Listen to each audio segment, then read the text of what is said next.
ವೀಕ್ಷಕ ಬಂಧುಗಳಿಗೆ ನಮಸ್ಕಾರ. ವೈಡೂರ್ಯ, ಕ್ಯಾಟ್ಸ್ ಐ ಅಂದರೆ ಬೆಕ್ಕಿನ ಕಣ್ಣಿನ ರತ್ನ ಅಂತ ಹೇಳ್ತೀವಿ. ಯಾಕೆ ಇದನ್ನು ಬೆಕ್ಕಿನ ಕಣ್ಣಿನ ರತ್ನ ಅಂತ ಹೇಳ್ತೀವಿ ಅಂದರೆ, ಆ ರತ್ನವನ್ನು ತೆಗೆದು ನೋಡಿಕೊಂಡಾಗ ಮಧ್ಯಭಾಗದಲ್ಲಿ ಒಂದು ಹೊಳೆಯುವ ಒಂದು ಗೆರೆ ಇರ್ತದೆ. ಆ ಹೊಳೆಯುವ ಗೆರೆ ನೀವು ಈ ಕಡೆ ಆ ಕಡೆ ಆಡಿಸಿದಾಗ ಆ ಕಡೆ ಈ ಕಡೆ ಓಡಾಡುತ್ತೆ. ಅಂದರೆ ಈ ಪ್ರಕೃತಿಯಲ್ಲಿ ಸಿಗ್ತಕ್ಕಂತಹ ಈ ಖನಿಜ ಸಂಪತ್ತು ಎಷ್ಟೆಷ್ಟು ಅಂತೆಂಥ ಅದ್ಭುತವಾದಂಥ ರತ್ನಗಳನ್ನು ಸೃಷ್ಟಿ ಮಾಡಿದೆ ಅಂತಂದರೆ, ಆ ರತ್ನಗಳಿಗೆ ಇಂಥದ್ದೇ ಗ್ರಹದ ಸಂಬಂಧ ಇದೆ ಅನ್ನತಕ್ಕಂಥದ್ದನ್ನು ಅವತ್ತಿನ ಕಾಲದಲ್ಲಿ ಹೇಗೆ ಕಂಡಿಡಿದ್ರು ಅದು ಭಗವಂತನೇ ಬಲ್ಲ.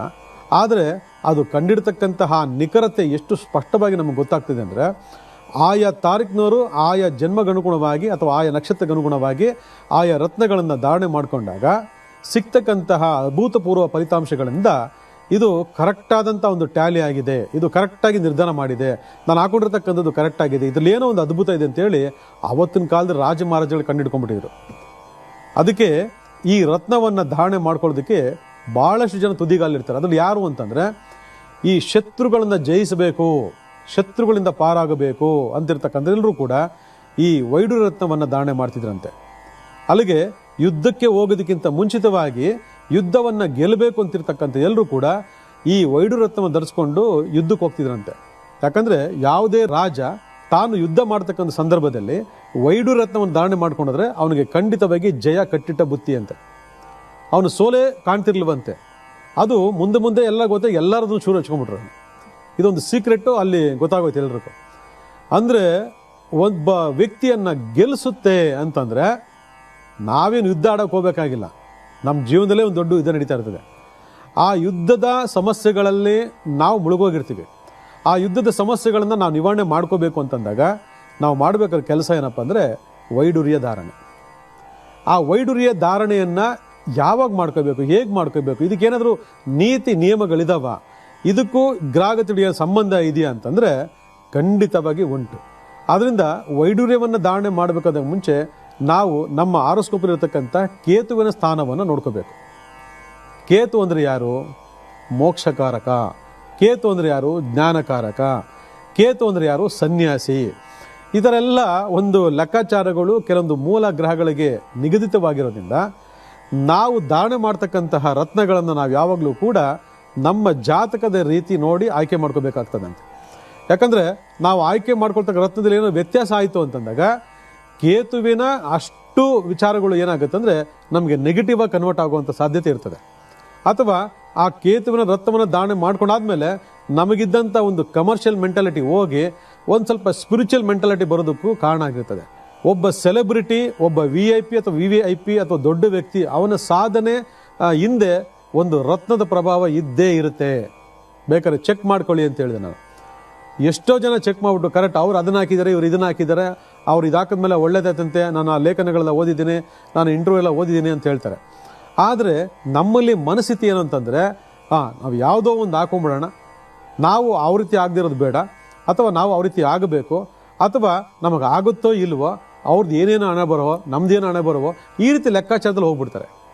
ಆದರೆ ಯಾವುದೇ ರತ್ನವನ್ನು ನಾವು ನಂಬಿಕೆ, ಶ್ರದ್ಧೆ, ಭಕ್ತಿ, ಭಯದಿಂದ ನಾವು ಧಾರಣೆ ಮಾಡ್ಕೊಂಡಾಗ ನಮಗೆ ಸತ್ಫಲಗಳಂತೂ 100% ಇದ್ದೇ ಇರ್ತದೆ. ಆದರೆ ಅದನ್ನು ಆಯ್ಕೆ ಮಾಡ್ಕೊಳ್ತಕ್ಕಂಥ ಮಾನದಂಡದಲ್ಲಿ ನಾವು ಮೋಸ ಹೋಗಬಾರ್ದು. ಇಲ್ಲಿ ಒಂದು ಏನಪ್ಪ ಅಂತಂದರೆ, ಯಾರ್ಯಾರು 7, 16, 25 ಬರ್ತ್ ನಂಬರ್ ಮತ್ತು ಫ್ಯೂಚರ್ ನಂಬರ್ ಯಾರ್ಯಾರು ಬಿಟ್ಟಿದ್ದೀರಾ, ಅದಾದ ಮೇಲೆ ಲಗ್ನ ಕುಂಡಲಿನಲ್ಲಿ ನಿಮ್ಗಾಗಲೇ ಹೇಳಿದೆ, ವೃಷಭ ರಾಶಿನಲ್ಲಿ ರಾಹು ಉಚ್ಚವಾಗಿರ್ತಾನೆ. ರಾಹು ಉಚ್ಚವಾಗಿರ್ತಕ್ಕಂಥ ಆಪೋಸಿಟ್ ಸಪ್ತಮ ಭಾವದಲ್ಲಿ ಯಾರಿರ್ತಾನೆ? ಕೇತು ಗ್ರಹ ಇರ್ತದೆ ಅಂತೇಳಿ. ಆ ಸಪ್ತಮ ಮತ್ತು ಆಪೋಸಿಟ್ ಆಗಿರ್ತಕ್ಕಂಥ ಭಾಗದಲ್ಲಿ ಕೇತು ಉಚ್ಚವಾಗಿದ್ದರೆ ವೃಶ್ಚಿಕ ರಾಶಿನಲ್ಲಿ ಕೇತು ಉಚ್ಚವಾಗಿರ್ತಾನೆ. ರಾಹು ವೃಷಭದಲ್ಲಿ ಉಚ್ಚವಾಗಿದ್ದರೆ ಕೇತು ವೃಶ್ಚಿಕದಲ್ಲಿ ಉಚ್ಚವಾಗಿರ್ತಾನೆ. ಇಲ್ಲಿ ಕೇತು ಗ್ರಹ ಏನಾದರೂ ಕೆಟ್ಟಾಗ, ಅಂದರೆ ಕೇತು ಗ್ರಹ ನೀಚವಾಗಿದ್ದಾಗ, ಆ ನೀಚವಾಗಿರ್ತಕ್ಕಂತಹ ಮನುಷ್ಯ ಪ್ರಾಣಿ, ಅದು ಹೆಣ್ಣಾಗಿರ್ಬೋದು ಗಂಡಾಗಿರ್ಬೋದು, ಬಹಳ ಅಶುಭಕಾರಕವಾದಂತಹ ಫಲಗಳನ್ನು ಪಡಿತಾರೆ. ಏನದು ಅಶುಭಕಾರಕ ಫಲಗಳು ಅಂತಂದರೆ, ಮೊದಲನೇದಾಗಿ ಕೇತು ಕೆಟ್ಟಾಗ ಬರ್ತಕ್ಕಂಥದ್ದೇ ಅಪವಾದಗಳು. ನೀವೇನು ತಪ್ಪು ಮಾಡಿರಲ್ಲ, ನೀವೇನು ತಪ್ಪು ಮಾಡೋದು ಬೇಡ, ಅಥವಾ ನೀವು ಯಾರಿಗಾದ್ರೂ ಒಬ್ಬರಿಗೆ ಸಹಾಯ ಮಾಡಿ, ನಿಮ್ಮ ಮೇಲೆ ಅಪವಾದ ಬರ್ತದೆ, ನೀವೇ ತಪ್ಪು ಮಾಡಿದಂತ ಬರ್ತದೆ ನೋಡಿ. ಇದು ಕೇತುವಿನ ಪ್ರಭಾವಗಳು. ಅದಾದಮೇಲೆ ಧನ ನಷ್ಟ, ಯಾರಿಗೋ ದುಡ್ಡು ಕೊಟ್ಟಿರ್ತೀರ, ಯಾರಿಗೋ ಜಾಮೀನು ಕೊಟ್ಟಿರ್ತೀರ, ಯಾರಿಗೋ ಲೋನ್ ಕೊಡಿಸಿರ್ತೀರ, ಅವನ ಹತ್ರ ಓಡೋಗ್ಬಿಡ್ತಾನೆ. ಈ ಸಂಖ್ಯೆಗಳು ಬಂದಾಗೆಲ್ಲ ನಾನು ಇದನ್ನು ಆಗಾಗ ಹೇಳ್ತಾನೆ ಇರ್ತೀನಿ ನಾನು. ಆದರೆ ಇದು ಈ ಸಂಖ್ಯೆಯ ರತ್ನ ನೇರವು ಬಂದಾಗ ಇದರ ಫಲಾನುಫಲಗಳ ಬಗ್ಗೆ ನಮ್ಗೆ ಅರಿವು ಉಂಟಾಗಬೇಕು. ಈ ರೀತಿ ಯಾವುದಾದ್ರೂ ಲೋನ್ ತೊಗೊಂಡಿರ್ತಕ್ಕಂಥದ್ದು, ಸಾಲ ಮಾಡಿರ್ತಕ್ಕಂಥದ್ದು, ಜಾಮೀನು ಕೊಟ್ಟಿರ್ತಕ್ಕಂಥದ್ದು, ಯಾರಿಗ ಲೋನ್ ಕೊಡಿಸಿರ್ತಕ್ಕಂಥದ್ದು, ಅಥವಾ ನಮ್ಮನೆ ಒಡವೆ ತೊಗೊಂಡೋಗಿ ಅವನಿಗೆ ಇಟ್ಬಿಟ್ಟು ಸಾಲ ಕೊಡಿಸಿರ್ತಕ್ಕಂಥದ್ದು, ಇವೆಲ್ಲ ಮಾಡೋ ಸಂದರ್ಭದಲ್ಲಿ ಅದನ್ನು ಪೂರ್ಣವಾಗಿ ಕಳ್ಕೊಳ್ತಕ್ಕಂಥ ಒಂದು ಸಂದರ್ಭ ಕೇತು ಕೆಟ್ಟಾಗ ವ್ಯಕ್ತಿಗೆ ಬರ್ತದೆ. ತೊಗೊಂಡವರು ಓಡೋಗ್ಬಿಟ್ಟಿರ್ತಾರೆ, ಅವ್ರು ಯಾವುದೇ ಕಡೆ ನಿಮ್ಗೆ ಸಿಗೋದಿಲ್ಲ. ನೀವು ವರ್ಷಾನುಗಟ್ಟಲೆ ಕಟ್ಟಬೇಕಾಗ್ತದೆ. ಬಡ್ಡಿಗೆ ಬಡ್ಡಿ ಚಕ್ರ ಬಡ್ಡಿ. ನೀವು ತಿಂದಿಲ್ಲ ಉಂಡಿಲ್ಲ ಪಾಪ ಸಂಪಾದನೆ ಮಾಡಿರೋ ತಗೊಂಡಾಗೆಲ್ಲ ಇನ್ನೊಬ್ಬರು ಎದುರಿಗೆ ಇಡಬೇಕಾಗ್ತದೆ. ಈ ರೀತಿ ಒಂದು ಪ್ರಾಬ್ಲಮ್ಗಳು ಶುರು ಆಗ್ತದೆ. 2. ಮೂರನೇದೇನಪ್ಪ ಅಂದರೆ ಹಲವಾರು ಕೋರ್ಟು ಕೇಸು ವ್ಯಾಜ್ಯಗಳನ್ನು ಅನುಭವಿಸ್ತೀರಿ. ನಿಮಗೆ ಗೊತ್ತೇ ಇರಲ್ಲ. ಆ ಲ್ಯಾಂಡ್ ಪ್ರಾಬ್ಲಮ್ಮು, ಈ ಲ್ಯಾಂಡ್ ಪ್ರಾಬ್ಲಮ್ಮು, ಆ ಸೈಟ್ ಪ್ರಾಬ್ಲಮ್, ಈ ಸೈಟ್ ಪ್ರಾಬ್ಲಮ್ಮು. ನೀವು ತೊಗೊಂಡಿರೋ ಸೈಟ್ನೇ 4 ಜನಕ್ಕೆ ಮಾರ್ಬಿಟ್ಟಿರ್ತಾರೆ. 4 ಜನ ನಿಮ್ಮ ಮೇಲೆ ಕೇಸ್ ಹಾಕೊಂಡ್ರೆ, ತಗೊಂಡ ಮೇಲೆ ಕೇಸ್ ಹಾಕಿರ್ತಾರೆ. ಇದು ಯಾವ ಕರ್ಮ ಇದು? ವರ್ಷಾನುಗಟ್ಟಲೆ ಓಡಾಡ್ತಾ ಇರಬೇಕು. ಅದರಿಂದ ಏನಾಗುತ್ತೆ? ಎಲ್ಲ ನಷ್ಟ. ನೆನ್ಪಿಟ್ಕೊಳ್ಳಿ. ಅದಾದ ಮೇಲೆ ಈ ವೈರಸ್ ಅಟ್ಯಾಕ್ ಆಗ್ತಕ್ಕಂಥದ್ದು, ಹಲವಾರು ವೈರಸ್ ಕಾಯಿಲೆಗಳು ನೋಡಿ, ಕೋವಿಡ್ ಬಂತು ಹೋಯಿತು. ಈ ರೀತಿ ವೈರಸ್ ಅಟ್ಯಾಕ್ ಆಗ್ತಕ್ಕಂಥದ್ದು, ವಿಷಪ್ರಾಶನ ಆಗ್ತಕ್ಕಂಥದ್ದು. ಯಾರೋ ಎಲ್ಲೋ ಊಟಕ್ಕೆ ಹೋಗಿರ್ತೀವಿ, ಯಾವ್ದು ಜ್ಯೂಸ್ನಲ್ಲೋ ಅಥವಾ ಊಟದಲ್ಲೋ ನಿಮಗೆ ಮದ್ದು ಹಾಕಿ ಕೊಟ್ಬಿಡ್ತಾರೆ. ಅದು ಯಾವುದನ್ನ ಆಗುತ್ತೆ ನೋಡಿ, ಇವು ಕೇತು ಇಂದಲೇ ಆಗೋದು. ಕೇತು ಕೆಟ್ಟಾಗೆ ಆಗೋದು. ನೆನ್ಪಿಟ್ಕೊಳ್ಳಿ. ಚೆಕ್ ಮಾಡ್ಕೊಳ್ಳಿ, ಜಾತಕ ಚೆಕ್ ಮಾಡ್ಕೊಳ್ಳಿ. ನೋಡಿ, ಜೀವನದಲ್ಲಿ ಬರ್ತಕ್ಕಂಥ ಹಲವಾರು ಸಮಸ್ಯೆಗಳಿಗೆ ಒಂದಲ್ಲ ಒಂದು ಕಾರಣ ಇದೆ ಅಂತ ಹೇಳ್ತಾ ಇರ್ತೀನಿ ನಾನು. ಆ ಕಾರಣಗಳು ತಿಳ್ಕೋಬೇಕು ಅಂದಾಗ ಜಾತಕದ ವಿಮರ್ಶೆ ಭಾಳ ಮುಖ್ಯವಾಗಿ ನೋಡ್ಕೋಬೇಕು ವೀಕ್ಷಕರೇ. ನಾವು ಈ ಜಾತಕ ವಿಮರ್ಶೆ ನೋಡ್ಕೊಂಡಿಲ್ಲ ಅಂದಾಗ ನಮ್ಮ ಜೀವನದಲ್ಲಿ ನಾನು ಆಗ ಹೇಳ್ತಕ್ಕಂಥ ಇವೆಲ್ಲ ಸಮಸ್ಯೆಗಳು ಕೂಡ ನಮ್ಮ ಜೀವನದಲ್ಲಿ ನಾವು ನೋಡ್ತೀವಿ. ಆಗ ಅದು ಯಾಕೆ ನೋಡ್ತಾ ಇದ್ದೀವಿ ಅನ್ನೋದು ತಿರುಗಿ ನೋಡಿದಾಗ ಈ ಸ್ಥಿತಿಗತಿಗಳು ನಮಗೆ ಭಾಳ ಸ್ಪಷ್ಟ ಗೋಚರ ಆಗ್ತವೆ. ಕೇತು ಕೆಟ್ಟಿದ್ದಾನೆ ಅಂತ. ಅಲ್ಲಿಗೆ ಕೇತು ಕೆಟ್ಟಿದ್ದಾನೆ ಅನುಭವಿಸೋಣ ಅಂತಕ್ಕಂಥ ಮನಸ್ಥಿತಿ ಅಲ್ಲ. ಶಾಸ್ತ್ರ ಅದನ್ನ ಹೇಳಲ್ಲ. ಶಾಸ್ತ್ರ ಏನು ಹೇಳುತ್ತೆ ಅಂದರೆ, ನೋಡಿ, ಇಂಥದ್ದು ನಿನ್ನ ಮೇಲೆ ಕೇತು ಕೆಡ್ತಾ ಇದ್ದಾನೆ, ಇಂಥ ವರ್ಷದಲ್ಲಿ ಇಂಥ ಗಳಿಗೆನಲ್ಲಿ ನಿನಗೆ ಅಪವಾದಗಳು, ಕೋರ್ಟ್ ಕೇಸ್ಗಳು, ವಿಷಪ್ರಾಶನ, ಅದು ಇದು ಎಲ್ಲ ಬರ್ತದೆ. ಆದರೆ ಇದನ್ನು ತಪ್ಪಿಸ್ಕೋಬೋದು. ಇದಕ್ಕೆ ಕೆಲವು ವೈದಿಕ ಪರಿಹಾರಗಳಿದ್ದಾವೆ. ಅದನ್ನು ತಪ್ಪಿಸ್ಕೊಳ್ಳೋದಕ್ಕೆ ನೀನು ಮಾಡ್ಕೊಳ್ತಕ್ಕಂಥ ಮೊದಲೇ ಪರಿಹಾರ ಇದರ ಬಗ್ಗೆ ಅರಿತುಕೊಳ್ತಕ್ಕಂಥದ್ದು. ಇವೆಲ್ಲವನ್ನು ಹೇಳ್ತದೆ. ಆದರೆ ನಮಗೆ ಗೊತ್ತಿರಲ್ಲ. ನಾವೇನು ಮಾಡ್ತೀವಿ? ಸಿಕ್ಕಾಕೊಂಡು ನರಳ್ತಾನೇ ಇರ್ತೀವಿ. ಇವತ್ತು ಭಾಳಷ್ಟು ಕಡೆ ನಾವು ಡ್ರಗ್ಸ್ ಕೇಸ್ಗಳನ್ನ ಕೇಳಿದ್ದೀವಿ. ಆ ಡ್ರಗ್ಸ್ಗೆ ಅಧಿಪತಿಯಾಗಿರ್ತಕ್ಕಂಥನೇ ಕೇತು. ನೋಡಿ, ಯಾರ್ಯಾರೋ ಎಲ್ಲೆಲ್ಲೋ ಗುಪ್ತವಾಗಿ ಮಾಡ್ತಿದ್ರು. ರಾಹು ಕೇತುಗಳಂದ್ರೆ ಗುಪ್ತವಾಗಿರುವಂಥ ಗ್ರಹಗಳವು. ಹಾವು ಎಲ್ಲಿದೆ ನಿಮ್ಗೆ ಗೊತ್ತೇ ಆಗಲ್ಲ, ಗುಪ್ತವಾಗಿರ್ತದೆ. ಅದು ಹೊರಗಡೆ ಕಾಣಿಸ್ಕೊಳ್ಳೇ ಗೊತ್ತಾಗೋದು ನಿಮಗೆ. ಹಾಗೆಯೇ ಇವು ಕೂಡ ಭಾಳ ಗುಪ್ತವಾಗಿರ್ತಕ್ಕಂಥ ಲೆಕ್ಕಾಚಾರ. ಅಂದರೆ ನೀವು ಗುಪ್ತವಾಗಿ ಏನೋ ಮಾಡ್ತಿದ್ರೆ, ಆದರೆ ಯಾರೋ ಒಬ್ರು ಸಿಕ್ಕಾಕೊಂಡಿದ್ದಕ್ಕೆ ಎಲ್ಲರೂ ಹೊರಗಡೆ ಬಂದ್ರಿ. ಈ ರೀತಿ ಜನ್ಮದೋಷಗಳನ್ನ ಇಟ್ಕೊಂಡ್ಬಿಟ್ಟು ನಾನಾ ರೀತಿಯಾದ ಕರ್ಮಗಳನ್ನ ಮಾಡಿಕೊಂಡು ನಾನು ವೈಡೂರ್ಯ ಧಾರಣೆ ಮಾಡ್ಕೊಂಡ್ಬಿಡ್ತೀನಿ, ನನಗೆ ಶತ್ರುಗಳ ಬಾಧೆ ಇರಬಾರ್ದು, ನನಗೆ ಕೋರ್ಟ್ ವ್ಯಾಜ್ಯಗಳಿರಬಾರ್ದು, ನನ್ನ ಮೇಲೆ ಅಪವಾದ ಬರಬಾರ್ದು, ನನಗೆ ಧನ ನಷ್ಟ ಆಗಬಾರ್ದು, ನನಗೆ ಗೌರವ ಸಿಗಬೇಕು ಅಂತ ನೀವೇನು ಅನ್ಕೊಂಡಿದ್ರೆ ಅದು ಬಹಳ ತಪ್ಪಾಗುತ್ತೆ ವೀಕ್ಷಕರೇ. ಪ್ರತಿಯೊಂದು ರತ್ನಧಾರಣೆಯ ಹಿಂದೆ ಶುಭಕಾರಕ ಗ್ರಹಗಳು, ಅಶುಭಕಾರಕ ಗ್ರಹಗಳ ಒಂದು ಸಂಬಂಧ ಇರ್ತದೆ. ಆದರೆ ಶುಭಕಾರಕ ಗ್ರಹ ಕತೆ ಬಿಟ್ಬಿಡಿ. ಅಶುಭಕಾರಕ ಗ್ರಹಗಳ ಹಿಂದೆ ಒಂದು ನೀಚ ಕರ್ಮದ ಪ್ರಭಾವ ಇರ್ತದೆ. ಅದು ನೀವು ತಂದೆ ತಾಯಿಯಿಂದ ಕೇಳ್ಕೊಂಬಂದಿರೋಂಥದ್ದು. ಅದರೊಳಗಡೆ ಅದನ್ನು ಒಳಗಡೆ ಇಟ್ಕೊಂಡು ನಾನು ರತ್ನ ಧಾರಣೆ ಮಾಡ್ತೀನಿ ಅಂದರೆ ಆ ರತ್ನವು ನಿಮಗೆ ಆಪೋಸಿಟ್ ಕೆಲಸ ಮಾಡ್ತದೆ. ಆ ಕರ್ಮ ಫಲಗಳು ಕೂಡ ನಿಮ್ಗೆ ಆಪೋಸಿಟ್ ಕೆಲಸ ಮಾಡ್ತದೆ. ಅದಕ್ಕೆ ವೈಡೂರ್ಯವನ್ನಾಗಲಿ ಯಾವುದೇ ರತ್ನ ಧಾರಣೆ ಮಾಡಬೇಕು ಅಂದಾಗ ಜನ್ಮದೋಷಗಳನ್ನು ಪರಿವರ್ತನೆ ಮಾಡಿಕೊಂಡು ಅದು ಯಾವುದ್ರದ್ದು ತೊಂದರೆ ಇಲ್ಲ, ಎಲ್ಲ ಪರಿಹಾರ ಆಗಿದೆ ಅಂತ ತಿಳ್ಕೊಂಡು ನಮಗೆ ಸೂಟಬಲ್ ಆಗ್ತಕ್ಕಂಥ ರತ್ನಧಾರಣೆಯನ್ನು ನಿಖರವಾದ ಆಯ್ಕೆ ಮುಖಾಂತರ ಸೆಲೆಕ್ಟ್ ಮಾಡಿಕೊಂಡು ನಾವು ಧಾರಣೆ ಮಾಡಬೇಕು. ಈ ವೈಡೂರ್ಯವನ್ನು ಕೂಡ ಹಾಗೆ ಧಾರಣೆ ಮಾಡಬೇಕು. ಯಾಕಂದರೆ ವೈಡೂರ್ಯ ಬಹಳ ಸುಲಭವಾಗಿ ಸಿಗ್ತಕ್ಕಂಥ ಒಂದು ರತ್ನ. ನಮ್ಮ ದೇಶದಲ್ಲೇ ಭಾಳ ಯಥೇಚ್ಛವಾಗಿ ಸಿಗ್ತಾ ಬರ್ತದೆ. ಅದರಲ್ಲಿ ಆಸ್ಟ್ರೇಲಿಯನ್ ವೈಡೂರ್ಯ ಭಾಳ ಫೇಮಸ್ ಆಗಿರ್ತಕ್ಕಂಥದ್ದು. ಸೌತ್ ಆಫ್ರಿಕಾ ಇದು ಬಂದು ತುಂಬ ಅನುಕೂಲ ಆಗಿರ್ತಕ್ಕಂಥದ್ದು. ಥಾಯ್ಲೆಂಡಲ್ಲಿ ಸಿಗ್ತಕ್ಕಂತಹ ವೈಡೂರ್ಯ ಭಾಳ ಶ್ರೇಷ್ಠವಾಗಿರುವಂಥದ್ದು. ಈ ಥರ ಕೆಲವೊಂದು ದೇಶಗಳಲ್ಲಿ ಸಿಗ್ತಕ್ಕಂಥ ಈ ವೈಡೂರ್ಯವನ್ನು ನಾವು ಧಾರಣೆ ಮಾಡಬೇಕು ಅಂತಂದಾಗ ಜಾತಕದಲ್ಲಿ ಕೇತುವಿನ ಉಚ್ಚ ಸ್ಥಾನ ನೋಡಿಕೊಂಡು ನಾವು ಧಾರಣೆ ಮಾಡ್ಕೋಬೇಕು. ಈಗ ಲೆಕ್ಕ ತೊಗೊಂಡ್ರೆ ವೃಶ್ಚಿಕ ರಾಶಿಯಲ್ಲಿ ಕೇತು ಇದ್ದಾನೆ, ವೃಶ್ಚಿಕ ರಾಶಿಯಲ್ಲಿ ಕೇತು ಉಚ್ಚವಾಗಿರ್ತಾನೆ. ಯಾರ್ಯಾರು ವೃಶ್ಚಿಕ ರಾಶಿ ಇದೆ ಅವರೆಲ್ಲ ಕೂಡ ನೀವು ಆರಾಮಾಗಿ ಧಾರಣೆ ಮಾಡ್ಬೋದು ಈ ಒಂದು ವೈಡೂರ್ಯವನ್ನು. ಈ ವೈಡೂರ್ಯವನ್ನು ಧಾರಣೆ ಮಾಡೋದ ಮುಖಾಂತರ ನಾವು ಅಪವಾದಗಳಿಂದ ದೂರ ಇರ್ತೀವಿ, ಬಹಳ ಆರೋಗ್ಯಕರವಾಗಿರ್ತಕ್ಕಂಥ ಜೀವನ ಮಾಡ್ತೀವಿ. ಚಂಚಲ ಮನಸ್ಸು ಯಾರ್ಯಾರಿಗಿರ್ತದೆ, ಯಾರ್ಯಾರಿಗೆ ಭಾಳ ಕಲ್ಪನಾ ಲೋಕದಲ್ಲಿ ವಿವರಿಸ್ತಿರ್ತೀರ ಅದೀಗೆ ಇದೀಗೆ ಅದೀಗೆ ಇದೀಗೆ ಎಲ್ಲ ಕಲ್ಪನೆಯಲ್ಲೇ ಕಾಲ ಕಳಿತೀರಿ, ಬಟ್ ಒಂದು ಕೆಲಸನೂ ಆಗೋದಿಲ್ಲ. ಅಂದರೆ they are very good planners. ಆ ಪ್ಲಾನ್ ಮಾಡ್ತಿದ್ರು ಕೂಡ ನಿಮ್ಗೆ ಅದು ಕೆಲಸ ಆಗೋದೇ ಇಲ್ಲ. ನೀವೇನೋ ಗುರಿ ಮುಟ್ತೀರಿ ಅಂದ್ಕೊಂಡು ಆ ಗುರಿ ಸಾಧನೆ ಮಾಡೋಕ್ಕಾಗಲ್ಲ. ಆದರೆ ಕೇತು ಉಚ್ಚವಾಗಿದ್ದು ಅದೇನಾದರೂ ದಶಾಕಾಲದಲ್ಲಿ ವೀಕ್ ಆಗಿದ್ದರೆ ನೀವು ಈ ಒಂದು ರತ್ನವನ್ನು ಧಾರಣೆ ಮಾಡೋ ಮುಖಾಂತರ ಅದನ್ನು ಚೈತನ್ಯದಾಯಕವಾಗಿ ಮಾಡಿಕೊಂಡು ಅಥವಾ ಅದನ್ನು ಬೂಸ್ಟಪ್ ಮಾಡಿಕೊಂಡು ನಾವು ಕೇತುವಿನ ಸಿಗ್ತಕ್ಕಂಥ ಇಷ್ಟೂ ಪ್ರತಿಫಲವನ್ನು ನಾವು ಆರಾಮಾಗಿ ಪಡಿಬೋದು. ನೋಡಿ, ಒಂದು ಸರಿ ನೀವು ಈ ಧಾರಣೆಯನ್ನು ಮಾಡಿಕೊಂಡು ವೈಡೂರ್ಯವನ್ನು ಧಾರಣೆ ಮಾಡ್ಕೊಂಡ್ರೆ ನಿಮಗೆ ಕೋರ್ಟ್ ಕೇಸ್ನಲ್ಲಿ ಜಯ ಆಗ್ತದೆ.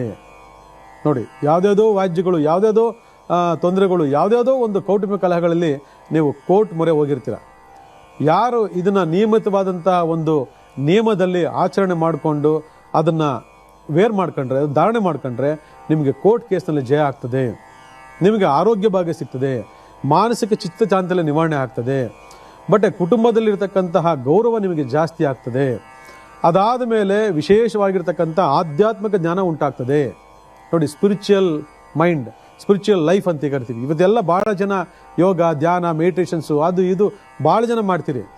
ಅವ್ರು ಎಲ್ಲರೂ ಕೂಡ ಅತ್ಯುನ್ನತವಾಗಿರ್ತಕ್ಕಂಥ ಸಾಧನೆಯನ್ನು ಮಾಡಬೇಕು ಅಂತಂದರೆ ಈ ಫೀಲ್ಡಲ್ಲಿ ಯಾವುದು ಯೋಗ, ಧ್ಯಾನ, ಮೆಡಿಟೇಷನ್ಸು ಒಂದು ಆಧ್ಯಾತ್ಮಿಕ ಜೀವನದಲ್ಲಿ ಒಳ್ಳೆ ಸ್ಥಾನಮಾನ ಗಳಿಸ್ಬೇಕು, ಗೌರವ ಗಳಿಸ್ಬೇಕು ಅಂದರೆ ನೀವು ಈ ವೈಡೂರ್ಯವನ್ನು ಧಾರಣೆ ಮಾಡ್ಕೊಳ್ಳಿ.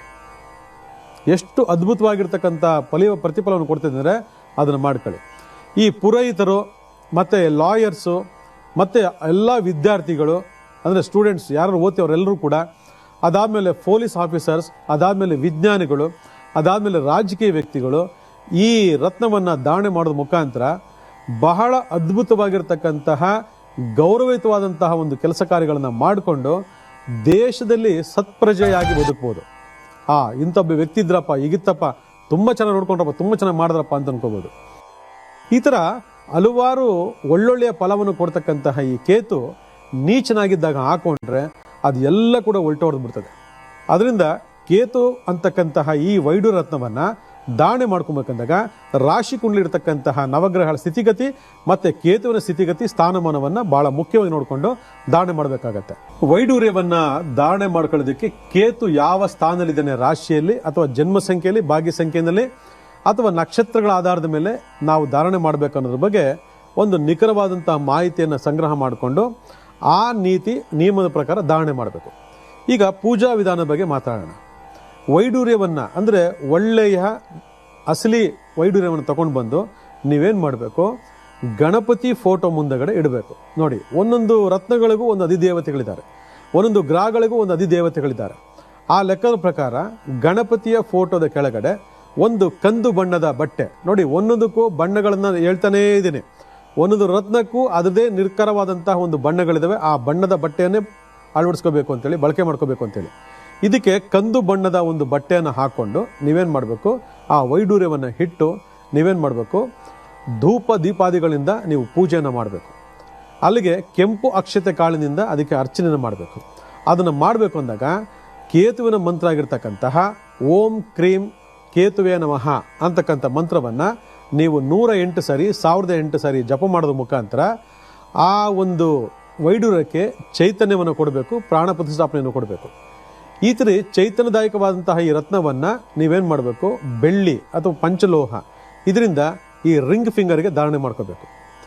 ಇದರ ಆಯಸ್ಸು ಬಂದು, ಈ ರತ್ನದ ಆಯಸ್ಸು ಬಂದು ಕೇವಲ 3 ವರ್ಷಗಳು ಮಾತ್ರ. ನೀವು ವರ್ಷಾನುಗಟ್ಟಲೆ ಹಾಕೊಂಡು ಜಡಿಯಕ್ಕೆ ಹೋಗ್ಬೇಡಿ. 3 ವರ್ಷ ಆದಮೇಲೆ ತೆಗೆದು ನೀರಿಗೆ ಹಾಕಿ ಬೇರೆ ರತ್ನವನ್ನು ತಗೊಂಡು ಇದೇ ರೀತಿ ನಿಯಮಗಳನ್ನ ಅಳವಡಿಸ್ಕೊಂಡು ನೀವು ಅದನ್ನು ವೇರ್ ಮಾಡ್ಕೊಳ್ಳಿ.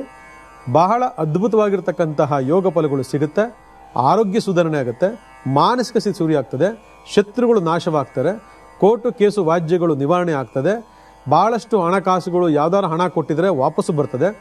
ಅದಾದ ಮೇಲೆ ಇನ್ವೆಸ್ಟ್ಮೆಂಟ್ ವಿಚಾರದಲ್ಲಿ ಭಾಳಷ್ಟು ಪ್ಲಾನಿಂಗ್ಗಳು ಶುರು ಆಗ್ತದೆ. ಭಾಳ ಆಧ್ಯಾತ್ಮಿಕವಾಗಿರ್ತಕ್ಕಂಥ ದೈವಬಲ ನಿಮ್ದಾಗ್ತದೆ. ಒಂದು ರೀತಿಯಾಗಿರ್ತಕ್ಕಂಥ ಮಾನಸಿಕ ನೆಮ್ಮದಿ ಬಹಳ ಬೇಗ ನಿಮ್ಮನ್ನು ಹುಡ್ಕೊಂಡು ಬರ್ತದೆ. ಇದಾದ ಮೇಲೆ ಭಾಳಷ್ಟು ಕಡೆ ನಿಮ್ಮ ಲೆಕ್ಕಾಚಾರಗಳು ನೀವೇನು ಪ್ಲಾನ್ ಮಾಡ್ತದೆ ಎಲ್ಲ ಭಾಳ ಸಕ್ಸಸ್ಫುಲ್ ನಡೀತಾ ಬರ್ತದೆ. ಈ ಕೇತುವಿನ ಉಂಗುರವನ್ನು ಬಹಳ ಮೈಲಿಗೆಯಿಂದ ನೀವು ಕಾಪಾಡ್ಕೋಬೇಕಾಗ್ತದೆ. ಆ ಮಡಿಯಿಂದ ಎಷ್ಟು ಕಾಪಾಡ್ಕೊಳ್ತೀರೋ ಅಷ್ಟು ನಿಮಗೆ ಆ ಕೇತು ಅಂತಕ್ಕಂತಹ ಮಹಾಪ್ರಭು ನಿಮಗೆ ಜೀವನದಲ್ಲಿ ಒಳ್ಳೆಯ ಒಂದು ದೈವವನ್ನು ಸೂಚನೆ ಮಾಡ್ತಾನೆ, ದೈವ ಶಕ್ತಿಯನ್ನು ಕೊಡ್ತಾನೆ. ಒಳ್ಳೆಯದಾಗಲಿ, ಅಳವಡಿಸ್ಕೊಳ್ಳಿ.